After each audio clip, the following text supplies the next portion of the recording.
Hey everybody, welcome back to the Bookmore Show. It's Stuart here with Betsy. Betsy Vaughan, how's it going? Fantastic. We are winding down 2017, aren't we? It is unbelievable. I can't believe how quick this year's gone, but It really has. yeah, time flies. And even since we recorded last, it seems to have flown since we last recorded, so the weeks are going as quick as the year. It really has gone by. This show, although today's been dragging because we've both been suffering with technology issues a bit, so today seems to have made up for the slowed it down from the rest of the year. But we've made it through, so today we are going to follow up on the book blueprint scorecard that we started last time and looking at mindset number 2, which is picking a title that resonates. So like with the specific target audience that we were talking about last time, the kind of book variation on a single target market, titles we've also talked about quite a lot in the past. So I'll put a link in the show notes to the titles workshops that we've done recently. So if anyone hasn't listened to those, there'll be a link. So head over to the show notes, which are 90minutebooks.com/podcast. And this will be episode 47, and there'll be a link there to the workshops. Either that, or if you head over to the website and there's under the resources tab at the top, there's a link to both the titles and the outline workshop that we've done. So again, anyone that's joining the party recently, wasn't around when we recorded those calls, head over there and take a listen, because a good deep dive and Q&A sessions that follow both of those. So some great resources to follow up on. Very good. Good.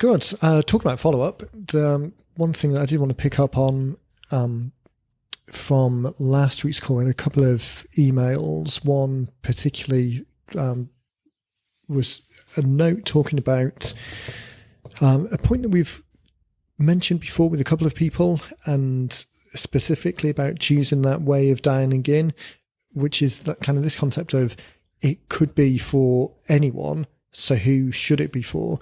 So knowing that a single target market is preferable, but it was difficult to dial in that single target market. So just wanted to quickly touch on that before jumping into titles. I think a lot of times we talk about a single target market or a specific target audience as being the thing that you should really dial into. And it can be a little bit challenging when you have got a product or service that attracts anyone. Choosing that one person, it can seem exclusionary because it almost seems less like you're asking who you should target and more like we're asking who you want to exclude. And that's a problematic way of thinking about it, because it comes from this kind of scarcity and exclusionary place, rather than thinking about it from the point of view of, this is one particular job of work that we're trying to do with this. So how best to target those people? Again, not that you turn other people away, not that for any product or service that is broadly applicable, it probably is the case that 80% of the book is valid for everyone. So again, it's not that it's excluding those people. It's that we're just trying to do whatever we can to make it as applicable to the biggest audience. And if you can't tell what your biggest audience is, A, do some more research and find out, because you probably really should, because it's a useful thing to know. And B, absolutely, throw a dart at a dartboard and pick one, because if it really doesn't make any difference, if every constituent group is as valuable as the next, well, just pick one and move forward from there. I think it goes into a bit more art than science sometimes. And the biggest thing, actually, this came up in a conversation a while ago, but the biggest thing is really, don't let the analysis paralysis slow you down, because even getting a book out there that isn't necessarily ideally targeted at the perfect group, getting something out there that's loosely targeted to someone is definitely better than nothing. It's that whole 80% approach.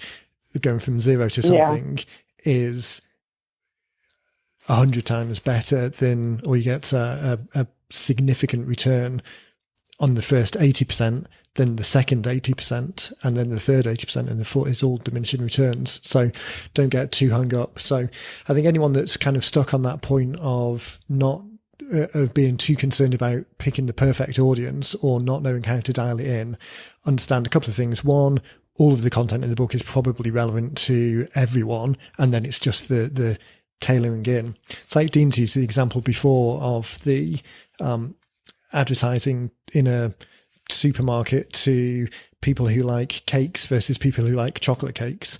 Well, chocolate cake audiences are going to get really dialed into that message, but people that like cakes in generally are going to pick up on the thing that you're putting out there. So yeah, don't get too hung up on it. The purpose of having the specific target audience as we get through the other mindsets is that it positions it so that all of the other elements, so the content and the call to action and the marketing plan around it and the where you're trying to find that audience, all of that is easy to identify because you're being more specific. But definitely think about it in terms of, okay, this is the starting place going forwards and other people will be attracted to it, rather than this is something that's exclusionary and only right. stopping other people. I think going back to your cake thought, you know, those people that the book might be geared to chocolate cake, the cake people are still going to get it, but you have to kind of look at those people as that cherry on top of the cake. Like, okay, if they get something out of this and you benefit from it, okay, it's great. I think overthinking it a little bit on the excluding people. And I think maybe, sorry, don't cut you off a little bit. No, go ahead. It's the downside of just doing this on audio, not having video as well. You can't see people's expressions, whether they're taking a breath because they finished or taking a breath. Or my hands moving around and things like that. You can't see all that. So, yeah, exactly. I was going to say that I think part of the problem is that, again, like we said on a number of calls before, is people get very focused on the book as the product rather than the book as a super effective way, the Trojan horse of getting people to raise their hand, identifying that audience for then a further conversation. So if the book was the product, then dialing it in so it's as specific as possible. It's worth putting a lot of effort in that and making it as specific to the audience as possible because you want it's the thing that you're selling them. Whereas thinking about it as a way of people raising their hand and then starting a further conversation. So it's just the introduction. It takes a lot of the pressure off these things. So all of these things that we're talking about, all of the being specific in the title that resonates and the call to action, all of this is really just around dialing in the funnel, and the book is just part of that funnel. So if you were writing a chocolate cake book that would, I don't know, I must be hungry today. I don't know why that example sprang to mind, but thinking of writing a chocolate cake book and getting it out there to an audience of people who are broadly interested in cakes, and then writing a separate book for the strawberry cake book, the 80% of the content that deals with where to buy products, how to clean up the kitchen, how to turn an oven on, all of the other things that just aren't the difference between putting chocolate ingredients versus putting strawberry ingredients. The content and the way it resonates, and to a certain degree the call to action, but all of those things are the same and appeal to the same audience, and it's in the same group. It's not like you're trying to choose between a chocolate cake book and a car repair book. So all of those things in the cake examples, the difference that it is how you advertise it and where you find those groups. So finding those groups of people who are members of the chocolate cake forum and putting an ad in front of them with a book cover that shows the world's greatest chocolate cake, that's going to resonate with those people and a subset, exactly as you said, of other people who like cakes in general. Then going to the strawberry cake forum and showing them a picture of the strawberry cake, the world's greatest strawberry cake on the cover, is going to more resonate with those guys. Not that it's going to deter the others, but it's just the mechanism by which you get them to raise their hand, the kind of specificity, the talk in their language, the using the words that are in their kind of sphere of influence already. So again, at the point of just repeating last week's call, it's not so much about, don't get hung up too much on those specifics, as specific as possible, because you know you want to resonate with the people in the most, the closest to the metal way is great. Writing a cake book versus no book at all, obviously just pick one, pull the trigger and go for it. Exactly. Yeah. No more overthinking. Yeah, exactly. And now we're probably over discussing, so that's probably concludes follow-up. Yeah, well, that happened. Yeah. follow-up, which for anyone that So listens let's to talk about some of time. sorry, go for it. I was going to say, let's talk about titles. Yes, that is a good place to move on to. So Awesome.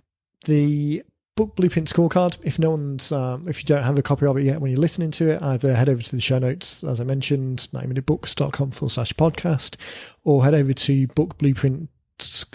tripping over my words, bookblueprintscore.com, and there you can go through the online version of the scorecard as we go through these 8 mindsets.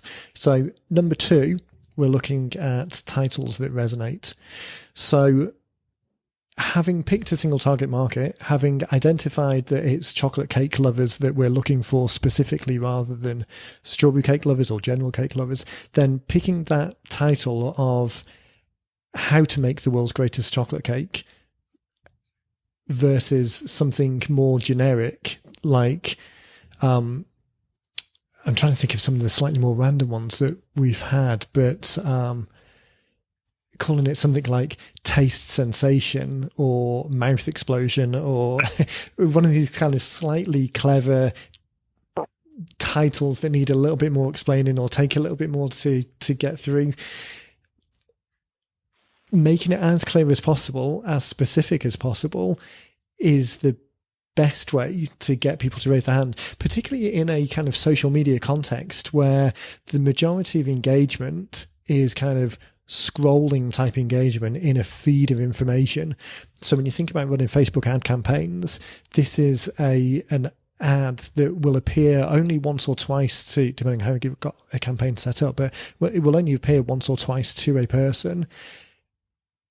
It will scroll by in the feed. So unless you've got words on there that are going to resonate immediately, trying to be too clever with the title, the problem is that people don't take that step. Nothing causes them to stop. If you've got another cover image on there that's a little bit random as well. So if you had, I don't know why mouth explosions, it's the most random but slightly relevant thing I can think of at the moment. But imagine having that and then a picture of a person kind of holding their hand over their mouth and kind of monkey see, monkey do type right. type image. All of that you might think is the cleverest thing in the world. And there is an argument to say that on the one hand, it kind of puts that unfinished question out there. It might get people to think a bit more about what the title means and question it, and there's a curiosity element. But all of the things being equal, in a world where things are scrolling past too fast, then you're going to get more benefit from being specific so that it's more likely for them to resonate. Right. Some of the titles that we see on finished books, so at the end of the day, we always go with, you are writing the book, so it's up to you to choose what title you want. So we'll advise, but if you want to go another direction, then we kind of acquiesce to what the customers want at the end of the day. So there are some titles out there that kind of dance that fine line between being clever and compelling and give the right information. So it's definitely not the case that this can't be done. It's just if you've got 10 units worth of energy to put into a title, then spending 8 of them trying to be clever is not as beneficial, particularly in the context of a lead generation book that's trying to deliver something of value to start a conversation. It's just not where put the wood behind a different arrow, as it were. It's just not where the best use of energy is sat. Some of the other ones. Give an example. Go for it. Give an example? No, I was asking you, like, if you had an example in your head. Of the ones that have worked or ones that I've seen that don't work. That don't work would be, I think because that's a conversation I have a lot with people. Like, well, I don't have a title for my book, and and it's somebody I've spoken to for 45 seconds, and all I might know about them is that they own a tree trimming business. And that's it. So I don't, and I think people want to get cutesy with it and catchy, and I understand, and I get that, but I always try to lead people down the path of, like, tell people what this book is about. That's what you want to do. Yeah, and I think catchy. So I was going to say, I think the other element of it as well is in giving the promise of a solution. So at the end of the day, this is trying to move a conversation forwards. So in all of the contexts that we're talking about, we're talking about engaging people who will ultimately become customers, whether that's paying customers in a kind of commercial sense, or customers to your church or your community group or your way of thinking. It's all about engaging people and kind of moving a particular conversation forward. So the issue with the cutesy type titles is that you run the risk of not starting a number of conversations. So one of the ones that I like, this isn't, I'm going to use Jamie as an example. So Jamie has got a number of best-selling books already outside of writing 90-minute books. And then he's written with us for a different purpose. So the titles that he's got out there in the world that have gone through regular publishing deals are titles like Clarity, which is a coaching-based book. So with it, we've actually got a book called Clarity internally as well, which is on a slightly different subject. Right.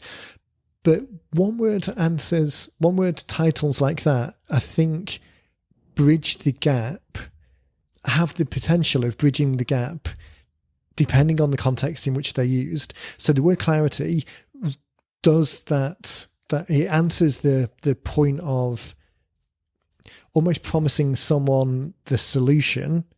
Because like Financial Peace, we use Financial Peace as Dave Ramsey's book a lot because it's a well-known one to right that people can understand. So Financial Peace falls into the same category as Clarity. It doesn't. In fact, it's a little bit more specific. It's not called How to Get Your Savings into Order. It's not called the 401k solution. It's not talking specifically about a tool, but it does give you the context of the outcome. Financial peace is the outcome for anyone that's got some financial turmoil at the moment.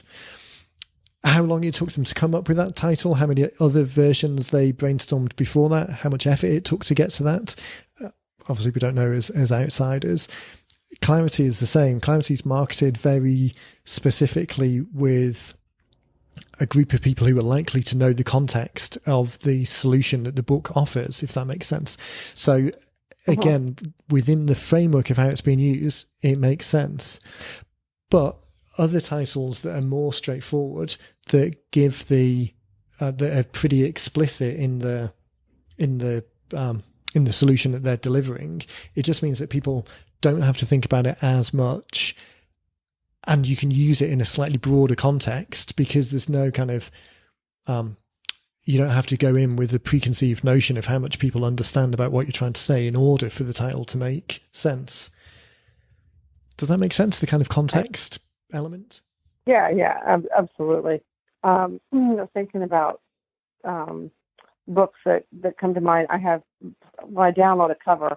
It ends up as a screensaver on my desktop, and so that happens to be in a room that my family is always in. And so my daughter is home from school, and she was going through the titles, reading them, and she was just saying things, and I thought, that's familiar, and I wasn't even registering where it was. And she said, 2 Week Divorce, which is a book that we have, and How to Save Time, Money. And I was like, that is that tells you all you need to know, that. And I think that one is 2 Week Divorce. It's going to be done and what it's going to give you, Yeah, and it's such a great. If you see that scrolling past in a Facebook feed, and that's the situation that you're in, that's going to be something that's going to make you raise your hands without any. There's no ambiguity about what it is.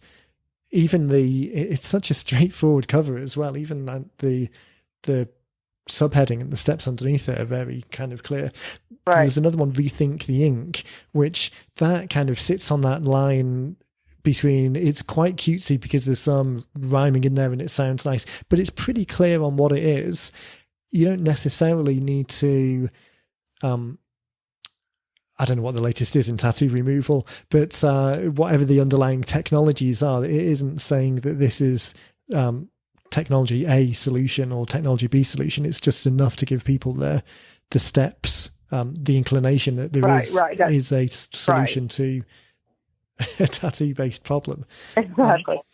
So I'll share a funny story last night. As I said, my 21-year-old was home from college, and we were cooking dinner, and we were discussing Christmas. And just a little personal note, I am divorced, and so she's spent the last 7 years, two household kind of things. And we had a whole conversation about Santa, and mind you, she's 21, about Santa. And Stuart laughs because he gets to hear the stories of Hancock on a regular basis. But so she was talking about, well, how does Santa know where the child is, or where to show up, or how does Santa know where to be, and this whole. And she said, you know what? I'm just going to write a book. And I said, oh yeah, what's it going to be called? And she said, Santa for Divorced Parents. And I'm like, that's pretty simple. I said, you know what? I can help you with that. I know people. I said, you write that book, make it happen. But it's Santa for divorced people, like parents. Like, it's that simple. Like, this is how Santa needs to do things. She had her whole opinion on not just the title, but the content. Of what she needed to share from her, perspective. So, and that's a specific. So that's a great example. So, I mean, obviously, Anne Cook's in school, and she's not a relationship counsellor. She's got no commercial interest in this whatsoever. But you can imagine a situation, and we've talked about this before, this kind of topic bridging of the whole purpose is to start a conversation. You don't necessarily need to go straight in with the hard kill on what your product or service is. So if she was a relationship counsellor, then writing a book called Santa for Divorced Parents is a great way of identifying people who are in that category, as opposed to writing something like you're doing it wrong, or how not to mess up your kids this year, or come to me for the top advice, the best advice for divorced parents, or anything that's kind of closer to the end result. That isn't necessarily the case. You can be a step removed, and a title like that is going to do the job of getting those people to raise their hand. There's a couple of other ones and that's exactly what I thought. Like, this is a great book for somebody who's in that, family therapy, psychology, like that. Really, there is a great book there, just based on the title. So, and serves a need. I mean, when you think about it from the reader's point of view, the recipients, I mean, it must be such a, I don't have kids. My fiance hasn't, she's separated. So there's all sorts of, although the kids are older now, although hopefully the youngest isn't listening to this if we're talking about Santa, but maybe you should put a trigger warning at the beginning of the episode not to listen to in the car if you've got small kids around. But from that perspective of someone that's been through it, of giving some useful information to parents who are going through those issues, particularly in an environment where this is potentially an online opt-in book at no cost, just adding real value back into the conversation. I mean, we talk so much about the purpose of it, of starting a conversation and commercial intent and the call to action and moving the conversation forward. But at the end of the day, just being able to put out useful information in a super cost-effective way that adds value, puts something into the community, that's a good enough reason just by itself to do it, I think. Absolutely. Yeah. Let me jump back to the... Just interesting that happened right before we're talking about titles. I thought, well, that was great and creative. So yeah, the one that stands out. I'm just going to jump back to the scorecard then. We'll go through a couple of the mindsets and then jump back into a couple more examples. So the beginning stage of Mindset 2, a title that resonates, is you haven't considered any titles yet, or the language used by your clients to describe the problems. So this is the whole point of the book blueprint scorecard, is to measure yourself across the 8 mindsets to kind of advance your thinking a little bit in terms of the 8 elements that make the book successful. So that first stage of the mindset is really, it just hasn't been a consideration. So thinking about the moving from the very low score to a higher score, starting to think about titles and starting to think about it in a way that resonates with the language that the clients use to describe their problems, rather than using language that talks about the inside issues that you know about because you've you're in the industry, is a great way just to even move from kind of a 0 to a 3 on the scorecard. Even if you did nothing else, but just double check the words that you're thinking about, double check them against the words that the clients use, just make sure that is you're targeting the language at the correct level. Stage 2 then, going a little bit further, is really what we've just been talking about. So you have a clever title in mind, but it's not descriptive and isn't immediately obvious. So those 2 points joined together, getting to the stage where you're progressing beyond that, will take you halfway through the scorecard. There's 2 more stages after that. But even just considering those 2 elements, being obvious in the title, making sure that it's clear the problem that you're discussing and providing the solution for, and doing that in a way that resonates with the language that customers use. So we had this issue internally when maybe 2 or 3 years ago now, when we were first starting. There's a term used within the publishing industry called galley copies for books, which is kind of the pre-release draft copies. We were using that in our internal process when we were sending people the initial versions of the books. We were referring to them as galleys. That raised no end of questions, because it really didn't mean anything to anyone else. So changing the language to that, around that, something that made more sense was much more. It was just a much better position to be, particularly from a customer point of view. I think it's something that happens in financial services a lot, the kind of not intentionally exclusionary language, but I think that also happens. But using language and reserved words and phrases that are essential on the inside because it differentiates one product from the next. But as an outsider, as a customer, particularly for anyone towards the kind of top of a funnel, anyone that's investigating this near the beginning, using all of those words that confuses people or doesn't mean anything to outsiders, again, it's exclusionary, it's deterring, it's not welcoming and embracing. It sets the tone of it at the wrong level.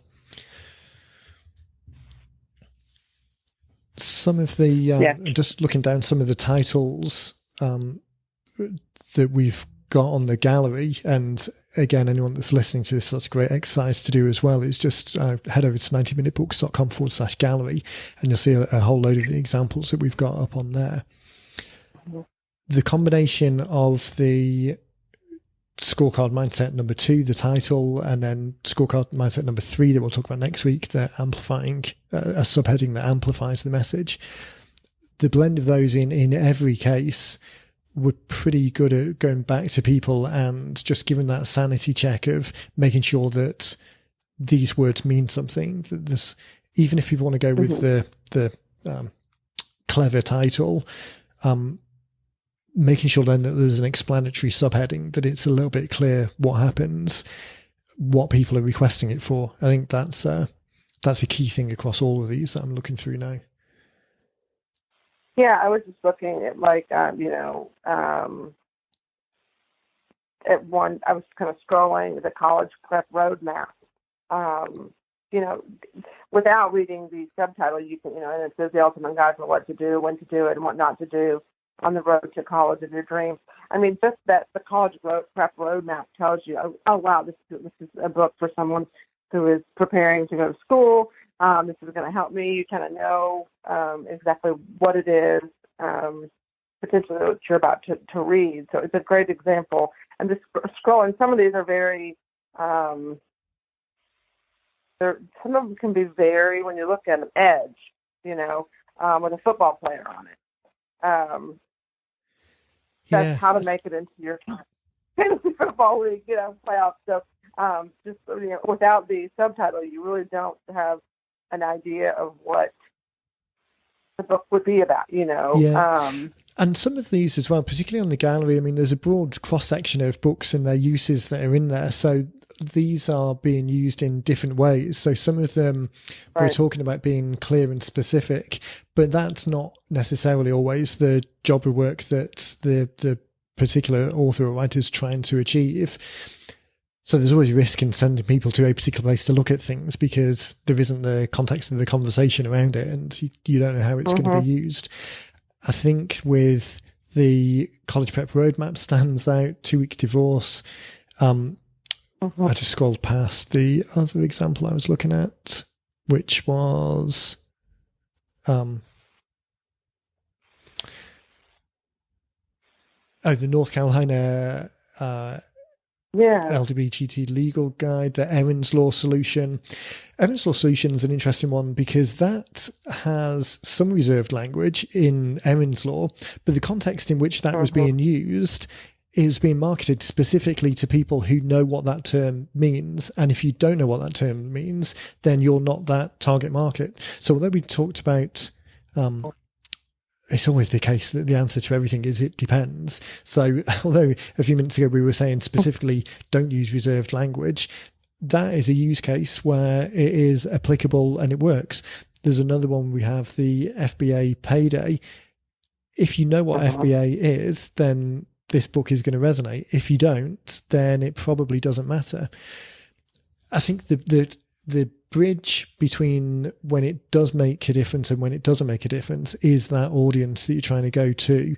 So the financial example I was thinking of in terms of reserved language that can seem exclusionary, if you're trying to attract 401k people, then, and again, this is potentially coming from a UK perspective, but the term pension is far more well known than the term annuity. So in the UK, you save into a pension, and then the pension, when you draw against it, although the law there has changed as well, but typically you would buy an annuity and then it was the annuity that paid out. So it's all part and parcel of the same thing.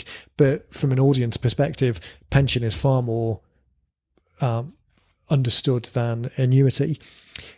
Again, though, it depends, because if your target is people who are specifically at the point that they're pulling it out, then maybe you're looking to attract specifically people who know what an annuity is and are coming to the point where they have to make a decision on that, rather than referring to a book as something to do with pensions, and then they might not see it as specific as to that stage of the journey. So it's the context in which it's being used, I think, is the most important thing. And so the downside of a podcast, it's great to be able to put these ideas out there, but it's not a two-way conversation with the person listening to it. You can't ask questions. And that's obviously the benefit of working directly with people like ourselves, because it's less about the actual creation of getting the words printed on the page, and it's more about the context and the experience and the expertise that an organization can bring to creating the book as the tool, regardless of the context that you're using it. Exactly. No, that's true. Okay, so let's move on to the last couple of mindsets then, because I've just noticed we've just gone past half an hour, so try and keep at this in a reasonable time. Otherwise, we'll still be going on for a bit. So the third stage of the mindset is you have a title that describes a problem, but it focuses on features rather than benefits or outcomes. So this one circles back to that kind of old marketing copy saying of benefits rather than features sell things, because the benefits describe the outcome. The benefits have the emotion and the passion around it. The features are just kind of the execution elements. So if we look at financial peace versus 401k success, and I don't know if there is a book called 401k Success. I'm not picking on that if there is, but the technical language around 401k versus financial peace, there's an emotional charge around it, which kind of brings out a little bit more engagement in someone. The college prep roadmap, along with the subtitle and even the cover, because the cover amplifies it as well, but that, given the indication of it's a roadmap to success, the outcome is the successfully get into the journey, rather than something titled around a successful application, it's the outcome that it's focused on a little bit, rather than the process, the nuts and bolts. I think tying in and using some of the pre-suasion type techniques of giving the promise of a successful outcome in the title, it kind of has that double hit of A, it gets people to pay attention to it because it's talking about the thing that they're interested in, and B, it gives a promise of an outcome, so it compels people to read through and think about the success and the next steps and what they need to do to get that thing they're looking for, rather than just talking about the mechanics of how it's done. Right, exactly. I'm looking at some of the ones, some titles on some of these I haven't looked at in so long that I've sort of forgotten all about them, but looking back at the titles now, the ones that sort of pop out at me that I probably didn't think about when we were doing the books, like get more clients online. I mean, that is just, you're going to read this book and you're going to pay steps to get more clients online. Like, it is just a matter of fact. And if I want more clients, I'm going to read this. I mean, it really is, there's a confidence there, and the author's like, you're going to read this and for sure this is going to happen, So some of these are, so that's just, it's definitely not clever or trying to be cutesy. It does what it says on the tin. It's pretty specific, and it's talking about the outcome. It's not talking about how to build a great landing page or landing page success secrets, or I think in part because it's talking about slightly more things than that. So it's appealing. It's the features that are included. It's a slightly broader set of features, but still the outcome, the promise of a solution at the end is evident in the title, and it's specific enough. In the title. Yeah. I was just looking at the confident there really DIY painter. Yes, that's another one. Exactly. I mean, there's really are. I mean, there's a few that you have to kind of ask yourself, like, okay, what is this, and what does that mean? And I mean, like happiness, love, and money. Well, obviously, I mean, I know the story behind it, so it's a little different. But this is one of those feel-good books. It's going to solve all my problems, my happiness, my love, and my money. But it's not so cutesy. And as I said, people always have that cutesy thing in their mind when they, that catchy, that. Yeah, and I think it's very kind of the moment as well, isn't it? I think if you look on kind of Amazon bestseller lists and in Barnes and Noble, then there's a lot of kind of single word titles. So it's very kind of the moment. But I think as we've said, different job of work, getting people to raise their hand and start a conversation, it's a lot more in a kind of an advertising world where something's going to scroll past pretty quickly. It's enough to kind of stop and resonate because it uses that similar language. So that I think takes on to the last mindset, which we talked about a little bit already. But when looking at titles, scoring on a kind of 10 to 12 in that top stage of the mindset, you have a title that engages your ideal customers. So you have it dialed in. You've got it in their language because you know the words that they're using, and you give an indication of the benefit or the solution that's to come from reading this book. That's really as specific and dialed in as you can get with the title before moving on to the amplifying subheading, which we'll talk about next time. Well, we could talk about titles for forever, though. I think. I mean, we've done the workshops, and there's a lot of discussion around titles. When I talk to people before they come on board, we always speak about. It's not something I ask, and I can't tell you how many times people have said to me, I had a dream about a book title.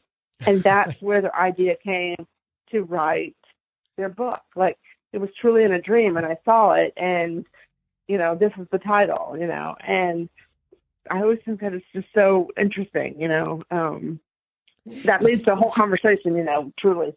And I think once you've got that hook, once you've got that thing in mind that resonates with the audience, it's questions that you get asked a lot, it's a solution that you can provide, that really does then help all of the other things. So as we go into the other mindsets over the next couple of weeks. We'll talk about the call to action on the back, the minimum viable commitment step that you want them to take next. And then the content flows from that, because you've got the starting place, which is the title, and an ending place, which is, and now you should do this. And the content then fills in the gaps and leads from A to B. So next time we'll talk about mindset number 3, which is an amplifying subheading, just really looking at what you can do to build on the title that's been selected. I think great opportunity. Anyone's got any questions about titles, definitely check out the book titles workshop.